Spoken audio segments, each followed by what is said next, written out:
سفر وایي نو خپل سفر مو ځنډوي او موږ په سفر کې وو ځکه ملاقات ونه سو نو دا بیخي ممکنه هم نه وه چې موږ بیرته د سفر ورګرځېدلي وای او د وزیر خارجه سره ملاقات کړی وای نو که مخکې موږ ته دا خبره رسېدلې وای شاید موږ د دې ملاقات سره یو ځای سوي وای د نورو ملګرو په شمول به مو دا ملاقات سرته رسولی وای.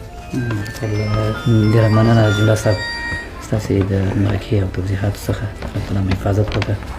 ستاسو د دغه مرکې چې انشاءالله کوم خبره د تشویش هم نشته خو دا داسې یو پوچ یو داسې بې حقیقته رسنۍ دي دنیا ته چې حتی کوم مذاکرات چې موږ د افغانستان په هکله د امریکا سره کول هلته هم دغه یک طرفه خبرې کېدلې او زموږ په خلاف هغه څه کېده چې هغه بیا هېڅ حقیقت هم نه درلوده. اوس هم هغه رسنۍ دي هغه اوس نه دا خبره هیڅ حقیقت نه لري.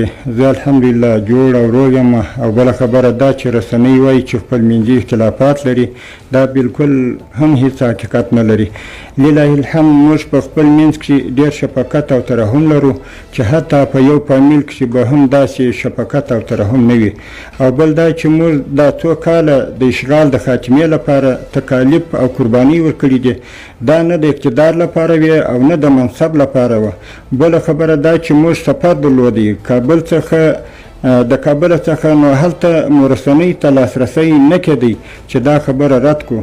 نو موږ د افغانستان ملت او مجاهدینو مشرانو او کشرانو ته ډاډ ورکوو چې هیڅ تشویش باید ونه کړي او نه د تشویش خبره شته. ډېر ښه. بل محترمه جمله صاحب افغانستان ته چې به خارجي مېلمانه راتلله تاسې به ملاقات ورسره کوئ نو